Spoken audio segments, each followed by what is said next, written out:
गीता में है सागर की गहराई कि गीता में है सागर की गहराई है पर्वत से ऊंचाई कर सके बखान जो इसका इतनी क्षमता किसने पाई है इतनी क्षमता किसने पाई। यहाँ उपस्थित सभी अध्यापकों को मेरा नमस्कार। आज का जो विषय है कि भगवत गीता से मैंने क्या सीखा, उसकी सीख, उसका अनुभव और कुछ अनुभूतियां आप सभी के सामने साझा करना चाहूंगी। आशा है कि आपको पसंद आएगी। दोस्तों, जब आप पहली बार भगवत गीता को पढ़ते हैं तो धृतराष्ट्र के रूप में पढ़ते हैं। जब धृतराष्ट्र अपने पुत्र के वियोग में व्याकुल हुए, बेचैन हुए, संजय को भगवत गीता के पहले अध्याय के पहले श्लोक में कहते हैं कि धर्म क्षेत्रे कुरुक्षेत्रे संवेतायुयुत्सवः मामका पांडवाश्चैव किम कुर्वता संजय, कि हे संजय मुझे बताओ कि युद्ध की इच्छा से अलग हुए मेरे और पांडवों के पुत्र रणभूमि में क्या कर रहे हैं। दोस्तों, क्या कारण था कि कुरुक्षेत्र में महाभारत का युद्ध हुआ? क्या कारण था कि भगवान श्री कृष्ण ने अर्जुन को भगवत गीता का ज्ञान ठीक से पहले दिया? कारण है मोह, माया, धन, दौलत, लालच के जाल में फंसकर जब इंसान अपना सर्वनाश कर लेता है तो इस सर्वनाश से बचने के लिए स्वयं त्रिलोक के नाथ सर्वलोक महेश्वरम अर्थात भगवान श्री कृष्ण ने 5000 साल पहले भगवत गीता का दिव्य ज्ञान दिया था। दोस्तों, मन तो सभी के पास होता है, किंतु मनोबल हमें भगवत गीता से ही मिलता है और मन में धारणा होनी चाहिए कि अंतिम जीत मेरी होगी, यह निश्चित परिणाम है। उसको कौन हरा पाएगा? जिसके साथ स्वयं श्री कृष्ण भगवान है।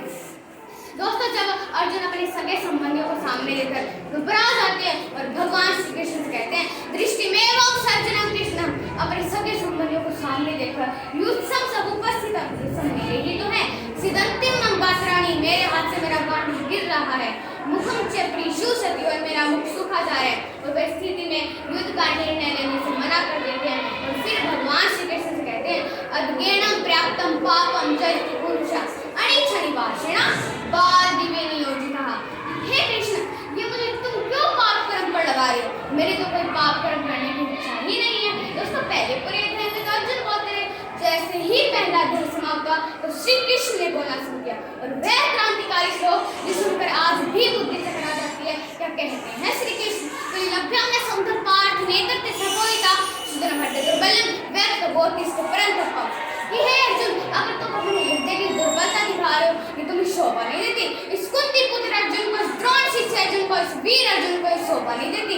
इससे क्या कर खड़े हो जाओ, अपने हक के लिए, अपने धर्म के लिए, अपने राज्य के लिए खड़े हो जाओ, खड़े हो जाओ। दोस्तों, भगवत गीता में अर्जुन प्रश्न करते हैं श्री कृष्ण को, अर्जुन प्रश्न करते हैं श्री कृष्ण को, क्यों भगवान श्री कृष्ण ने अर्जुन के हर एक प्रश्न का उत्तर दिया? क्योंकि भगवान श्री कृष्ण चाहते थे कि युद्ध से पहले अर्जुन के मन में कोई संशय ना रहे, कोई डाउट ना रहे। किसी भी काम को करने से पहले हमारे मन में कोई संशय, कोई डाउट नहीं होना चाहिए, वरना वो काम ठीक से नहीं कर पाएंगे। दोस्तों, इस विश्वास कांड, इस बिलीफ सिस्टम कांड वाराणसी के सोलह पटेल में 8 साल की भगवत गीता का कंठस्थ है। नहीं तो ये श्लोक कंठस्थ है, बल्कि उसे ये भी पता है कि कौन सा श्लोक इस अध्याय से लिया गया। इस विश्वास कांड ब्रिटिश वैज्ञानिक जोलिनी ने कहा है कि भगवत गीता में लिखे एक भी श्लोक को कोई वैज्ञानिक झूठा सिद्ध नहीं कर सकता, क्योंकि भगवत गीता सत्य है और सत्य ही सनातन है। अब भगवत गीता के ज्ञान के कारण तो चीन के विश्वविद्यालय ने भगवत गीता को प्रॉब्लम सॉल्विंग मैनुअल माना एक सब्जेक्ट के रूप में पढ़ाना शुरू किया। क्यों? क्योंकि पूरी दुनिया में मैनेजमेंट के जो कंसेप्ट है वो भगवत गीता में भगवान श्री कृष्ण पहले ही दे चुके हैं। सबसे बड़ी भगवत गीता, जी हाँ, सबसे बड़ी भगवत गीता, जिसका अनावरण हमारे माननीय प्रधानमंत्री श्री नरेंद्र मोदी ने किया, जिसका भार 800 किलोग्राम है। बल्कि मैं तो कहती हूँ कि भारत का कोई संस्कार लौटाना है तो भगवत गीता को पाठ्यक्रम एक सब्जेक्ट के रूप में पढ़ाना ही होगा। और मैं ये भी कहती हूँ कि कोर्स से गीता हटा दीजिए और कोर्स में गीता लाइए। यकीन मानिए, देश प्रदेश तेरा मेरा छोटा बड़ा सब कुछ सुधर जाएगा। भगवत गीता के 3 अध्याय के 4 श्लोक में भगवान श्री कृष्ण अर्जुन को भगवत गीता का ज्ञान देते हुए कहते हैं कि तस्मात् धूमामि हिंदू याने दो यम यम भारत वर्षम पाप मान परजायनम ज्ञान विज्ञान नाशनम, कि जिस व्यक्ति का अपने इंद्रियों पर नियंत्रण नहीं होता उसका विनाश हो जाता है। इसलिए हम सबको अपनी इंद्रियों पर नियंत्रण करना होगा। जब दुर्योधन भगवान श्री कृष्ण से पूरी नारायण सेना मांग लेते हैं तो भगवान श्री कृष्ण पे व्यंग करते हुए कहते हैं कि हार निश्चित है तेरी, मत हो तू उदास, अरे माखन तो दुर्योधन ले गया, अब बड़ी श्रद्धा। इस व्यंग पर अर्जुन भगवान श्री कृष्ण से कहते हैं कि जीत निश्चित है मेरी, क्यों हो उदास, अरे माखन का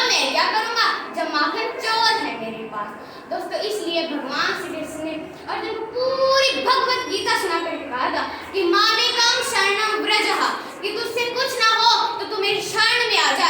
इस सृष्टि में जो कुछ भी तू कर्म कर रहा है वो मुझे अर्पित करता चला जा, तुझे मेरा संपूर्ण पूर्ण ज्ञान प्राप्त होगा।